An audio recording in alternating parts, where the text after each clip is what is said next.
Olá galera, missionário João Batista Feira na área para mais um pequeno vídeo. Compartilha esse vídeo, se inscreva no canal. Olha galera, eu vou divulgar aqui um vídeo no meu canal aqui de uma convenção sensacional. Aliás, duas, né, do meu irmão Luiz Mário e da minha irmã Sheila Daniele.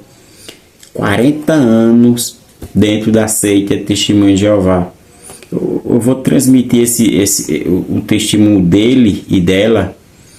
Mas eu vou repartir o testemunho dele em duas partes. O sofrimento que ele passou até descobrir a heresia que estava vivendo. Depois eu faço outro vídeo mostrando a graça dele descobrir a verdade no catolicismo. Da mesma maneira, vou fazer com a irmã, com a esposa dele. Eles permitiram que eu divulgasse esse vídeo, que eu compartilhasse com vocês. Não perca não. Só um dado interessante: a Testemunha de Jeová, elas vivem a mesma heresia que Ário vivia e foi combatida por vários padres da igreja, entre eles Santo Inácio, melhor dizendo, Santo Atanásio de Alexandria, que nasceu ali no ano 295, morreu em 373, lutou bastante contra uma heresia que falava-se e ratificava que Cristo era uma criatura criada por Deus, a heresia de Ário, e não o próprio Deus, o Filho unigênito de Deus, né? E já foi combatido naquela época, e hoje tem os Testemunhos de Jeová que andam na mesma doutrina, mas graças a Deus, por a intercessão da Virgem Maria, né? Esses dois grandes, né, saíram com muito estudo, empenho e dedicação. Gostei demais da conversão dos dois e vou transmitir para vocês. Olha, fiquem no vídeo, não perca não. Olá, tudo bem? Meu nome é Luiz Mário. Hoje eu estou aqui para relatar um pouco do meu processo, né, e o meu caminho de conversão para a fé católica, depois de 40 anos pertencendo à seita das Testemunhas de Jeová. Bem, para você entender um pouco do contexto, então eu nasci em uma família que já era testemunha de Jeová. Então, desde criança, né, a minha instrução, a minha ideia de religião, de Deus, de fé, foi moldada segundo o que as testemunhas de Jeová ensinavam. Fui batizado já na infância, né, e sempre procurei desde então levar uma vida seguindo os ensinamentos e os preceitos das testemunhas de Jeová. Esses ensinamentos, apesar de terem graves problemas em relação à teologia, né, e muita heresia, que foi algo que eu vinha descobrir depois, pelo menos teve uma coisa de positivo, né, que eram os ensinamentos sobre como ter uma excelente vida moral, né, como ter uma vida familiar feliz. Então acho que isso que dá para tirar de positivo de tudo que eu aprendi lá durante todo esse tempo. E assim, eu procurei levar a minha vida, né? Dentro da seita eu acabei encontrando a minha esposa, né? A gente teve a nossa filha, Cecília, e assim a gente seguiu a nossa vida, né? Sempre tentando cumprir aquilo que... cumprir os requisitos, né, que nos eram ensinados ali nas reuniões que a gente tinha ali com as Testemunhas de Jeová.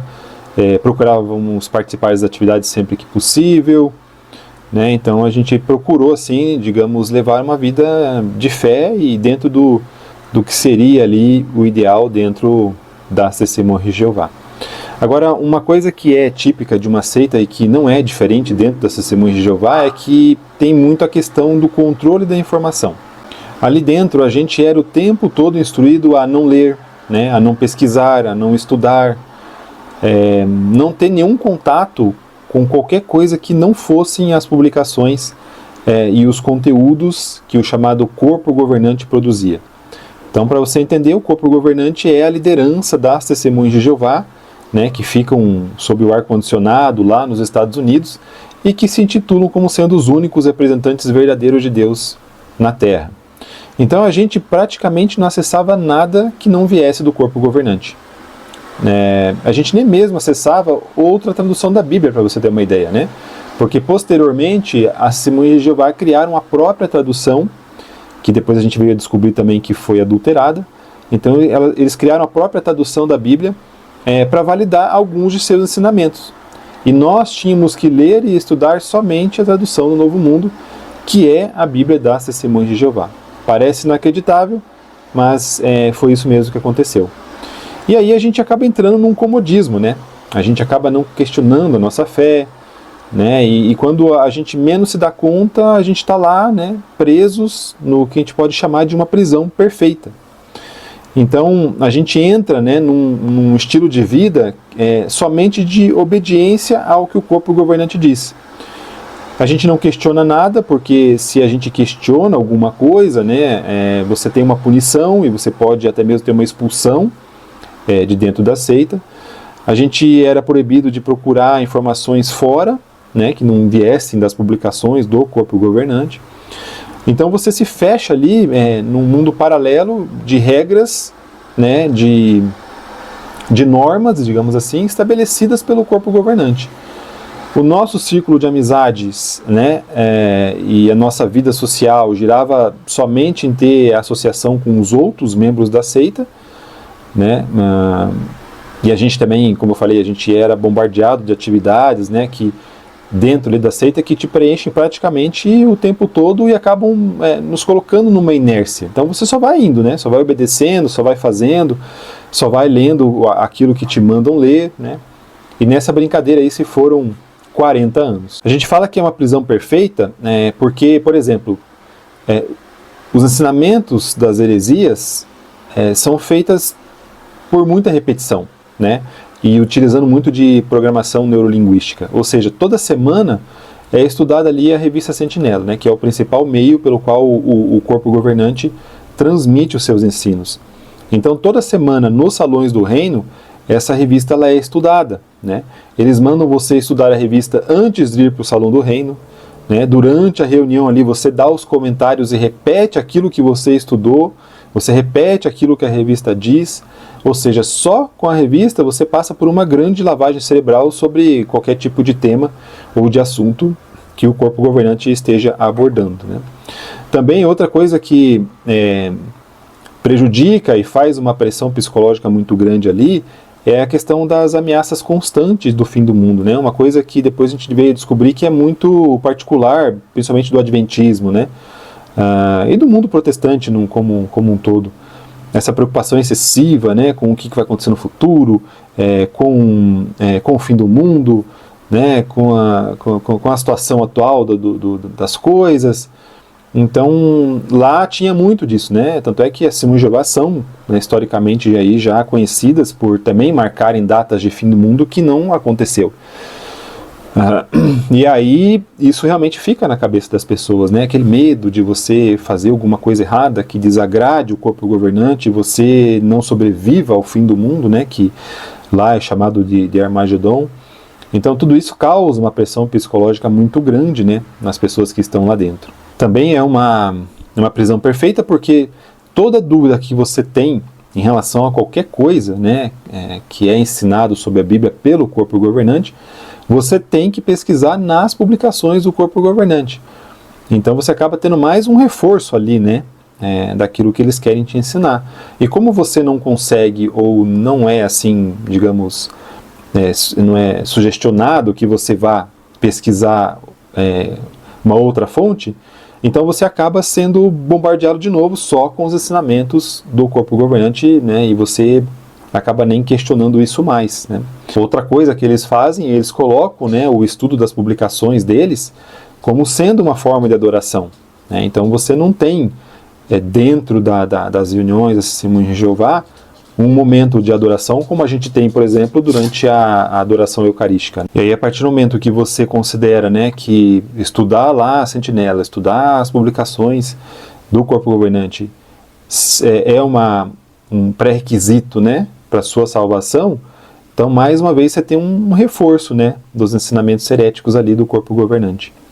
Dentro das reuniões, você também tem ali os cânticos de louvor, né, que se faz ali no Salão do Reino. Só que na sua grande maioria, quando você pega a letra, né, desses cânticos, são cantos que basicamente te levam a obedecer, né, e falam para você agir de acordo com o que o corpo governante manda, né? Então você vê, através das publicações, através dos ensinos, através do que eles consideram como sendo forma de adoração, né? Então através dos cânticos que tem lá dentro, né?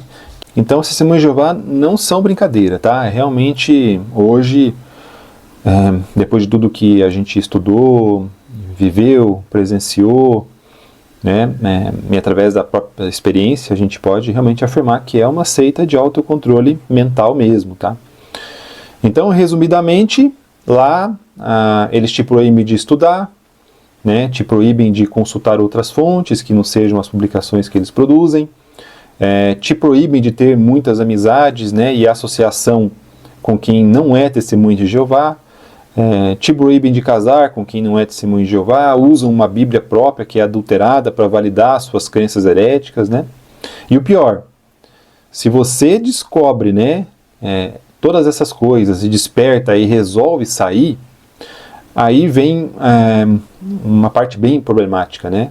Que aí eles fazem o quê? Eles fazem com que os outros membros sejam proibidos de ter contato com você, né? Ou seja, os seus ditos amigos, né, no momento que você sai daquela organização, eles nem mesmo vêm entender com você, né, o que aconteceu, o que você pensa, entender o seu ponto de vista, né?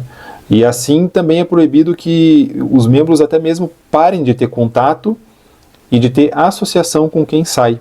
No meu caso pessoal, por exemplo, né, há 20 anos, né, que eu jogava futebol, por exemplo, com os irmãos ali da seita. Aí quando eu comuniquei que estava saindo, já me proibiram de jogar bola, né, com os meus ditos amigos, né? Então imagine, 20 anos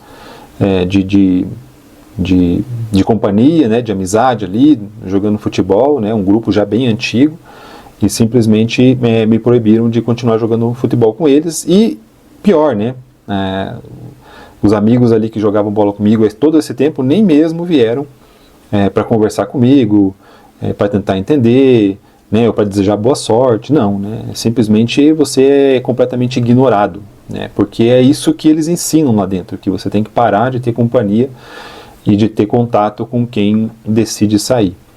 E outra coisa também que é passível de expulsão lá de dentro é se você pensar ou questionar diferente do que o corpo governante. Então você fazer isso é para eles considerado um pecado gravíssimo, né, e motivo de expulsão também. E uma vez que você é expulso, acontece isso, né, todos os membros ali da congregação, incluindo também os membros da sua família, vão te considerar como morto, né, e não vão querer mais falar com você e não vão mais falar com você. Então por isso que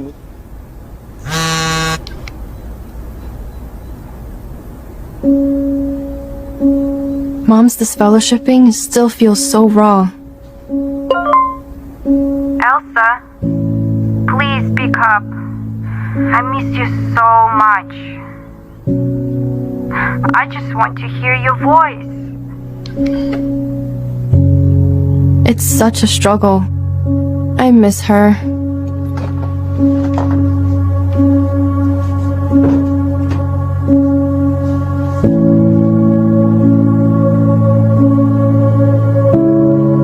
She taught me the truth, gave me a stable life. She was my closest friend.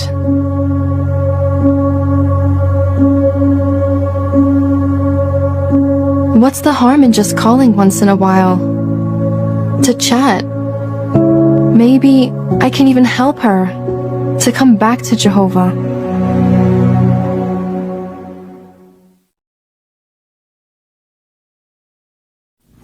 Abel was essentially a spiritual orphan, but regardless of what his parents chose, he listened to Jehovah and patiently waited on him to fulfill his promises. I never thought of it that way.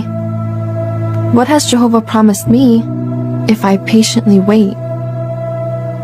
Spiritual brothers? Sisters?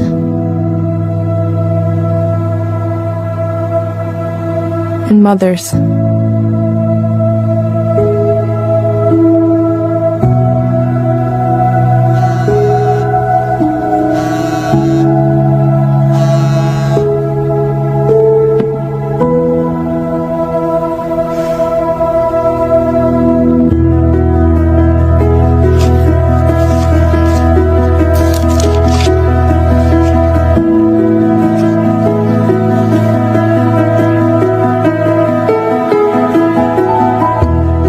focus on what I do have and wait patiently, someday what I don't have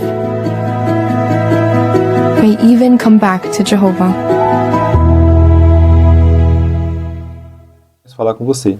Então, por isso que muitas vezes a gente vê, né, famílias que são desfeitas, pais que perdem contato com filhos, filhos que perdem contato com os pais, famílias são divididas, tudo isso porque alguém decidiu, em algum momento, sair da seita ou despertou, né, daquilo que estava vivendo lá dentro. Então, para você entender, esse era o contexto, né, que a gente viveu durante todo esse tempo, mostrando para você de uma forma resumida aí como que é o modus operandi lá das Testemunhas de Jeová.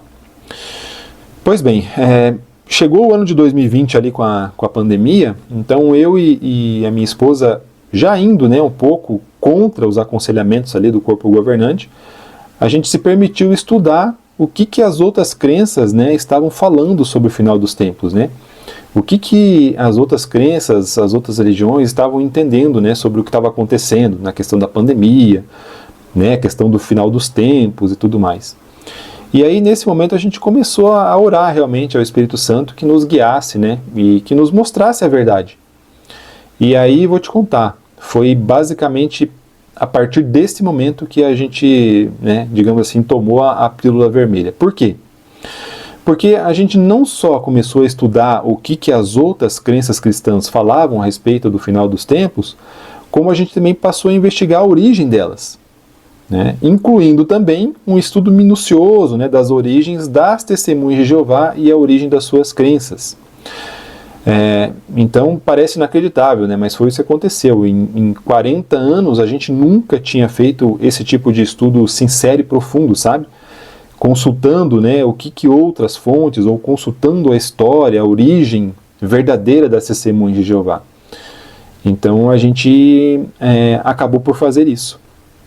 Outra coisa que também contribuiu aí para a gente despertar foi a série do The Chosen, né? Não tem como deixar de comentar isso, porque esse seriado aí, quando a gente começa a entender, né, como é que era a vida dos apóstolos e principalmente como é que foram os ensinamentos do nosso Senhor Jesus Cristo, né?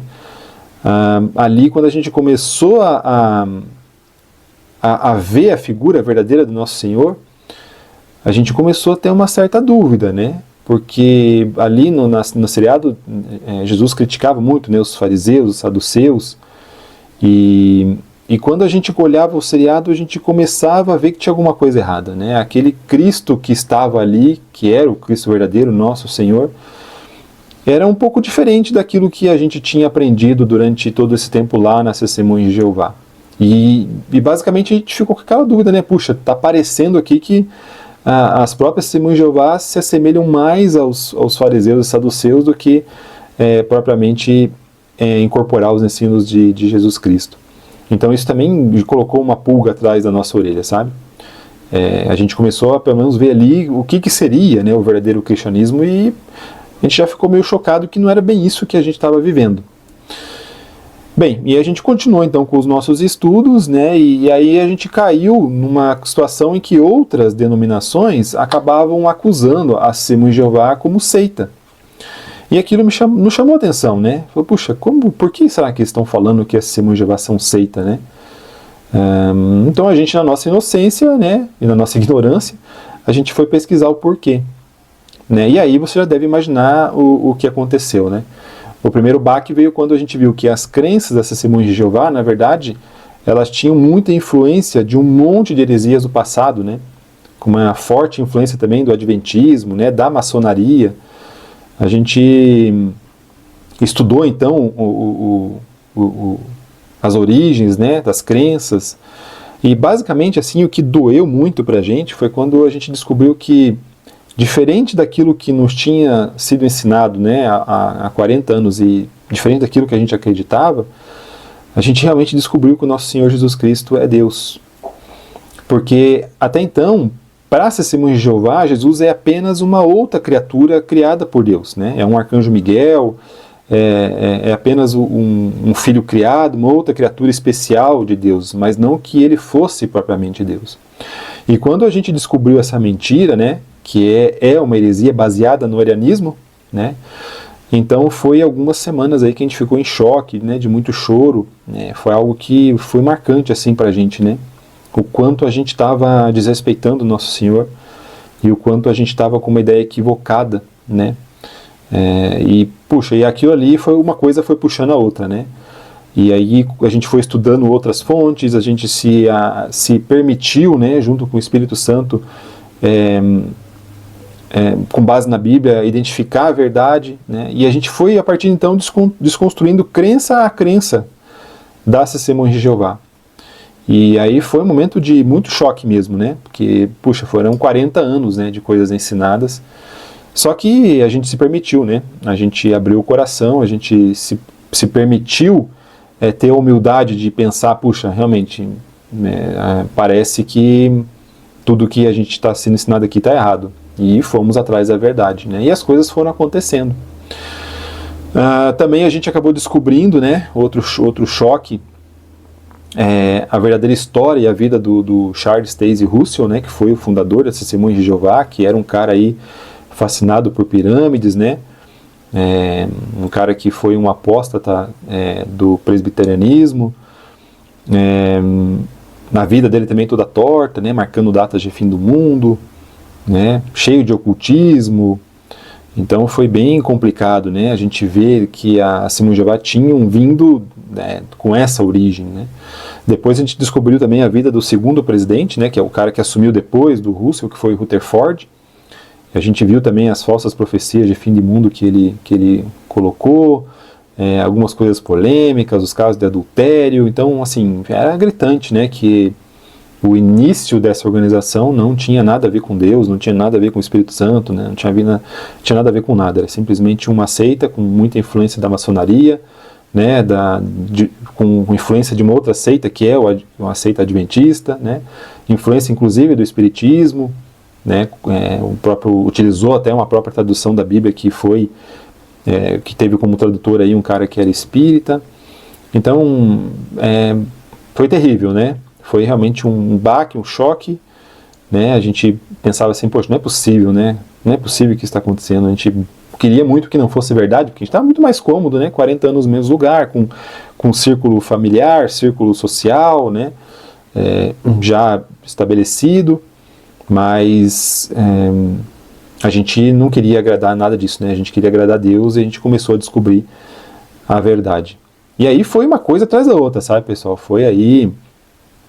A gente viu os escândalos modernos, né, das Testemunhas de Jeová, aí a gente começou a entender, através dos nossos estudos, as passagens, as adulterações que as Testemunhas de Jeová fizeram na Bíblia, né? E a gente não parou mais de estudar, né? Então a gente foi estudar tudo aquilo que nos foi proibido anteriormente de estudar. A gente foi a fundo. Então foi realmente bem complicado. E aí nesses estudos não teve jeito, né? A gente descobriu muito mais podres, né? Descobrimos que a Testemunhas de Jeová tem acionista, vimos que tem todo um negócio lucrativo por detrás, né? Da venda dos salões do reino. Descobrimos que os fundos, né, dessa organização estavam em renda fixa financiando governos, bolsa de valores financiando empresas de armas de fogo, de tabaco, né, e por aí foi. Estudamos também os casos de encobertamento de os casos que até hoje ainda estão na justiça, os casos de abuso, né, a gente entendeu, né, através dos ensinamentos que eles têm ali dentro de como a Testemunhas de Jeová acaba sendo um lugar perfeito para quem comete crime e quer se esconder, né, porque tem um outro ensinamento lá dentro em que as Testemunhas de Jeová eles não podem entregar as pessoas para a justiça, não podem levar o seu irmão, né, a juízo. Então, as pessoas que cometem crimes crassos ali acabam não sendo nem mesmo informados para a polícia, né? Então, bem complicado. E aí, a gente estava nessa pegada desde 2020, né? Estudando, entendendo o que estava acontecendo. Então, a gente continuava indo assim, já com não tanto afinco, não tanta assiduidade, né, nas reuniões, porque a gente estava estudando, estava vendo muitas coisas. E aí chegou o ano de 2024. E esse ano de 2024 acabou sendo um grande marco também na nossa história espiritual, né, porque dentro das Testemunhas de Jeová tem ali o que eles chamam de comemoração da morte de Cristo, né? Como se fosse a Eucaristia, só que ela é feita uma vez por ano, né? E não é para todo mundo, é só para os membros do corpo governante, né? Que se intitulam assim os únicos que vão para o céu, num número pré-determinado de 144 mil. Então então tem essa comemoração todo ano, né? E a gente acabou indo nessa comemoração em 2024. E ali realmente foi a última vez que a gente entrou dentro de um Salão do Reino ou participou de alguma coisa junto com as Testemunhas de Jeová, né? Que aconteceu ali no mês de março de 2024. Primeiro porque a gente descobriu que a data que eles utilizaram para fazer essa comemoração era uma data nada a ver, né? Que dentro do calendário judaico, por exemplo, não fazia sentido nenhum. Uma data completamente equivocada que eles determinaram para fazer essa comemoração. A gente viu ali, né, a frieza do evento, né? A gente viu ali, mais uma vez, aí aquilo realmente mexeu com a gente, né? Como que eles tratavam Jesus como sendo uma simples criatura. Então, quando foi falado isso, aquilo realmente doeu.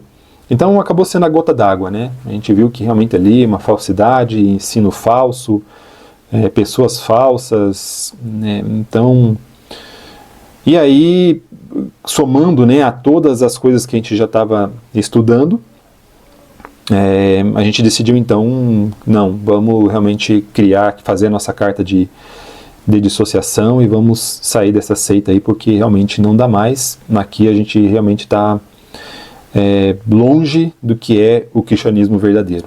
E aí tivemos que nos tornar como que fosse bebê espiritual novamente, né? Foi um peso enorme. A gente teve que realmente desconsiderar tudo que foi ensinado durante 40 anos, coisas que a gente acreditava. A gente teve que colocar de lado, né? E foi assim bem complicado e bem triste, porque no momento você acha que tem a verdade, defende aquilo tudo, né? Discute com as pessoas sobre aquilo, vai na casa das pessoas para falar sobre aquilo, e na verdade mesmo é que você não tem nada, né? Na verdade mesmo é que você está ensinando coisas de homens.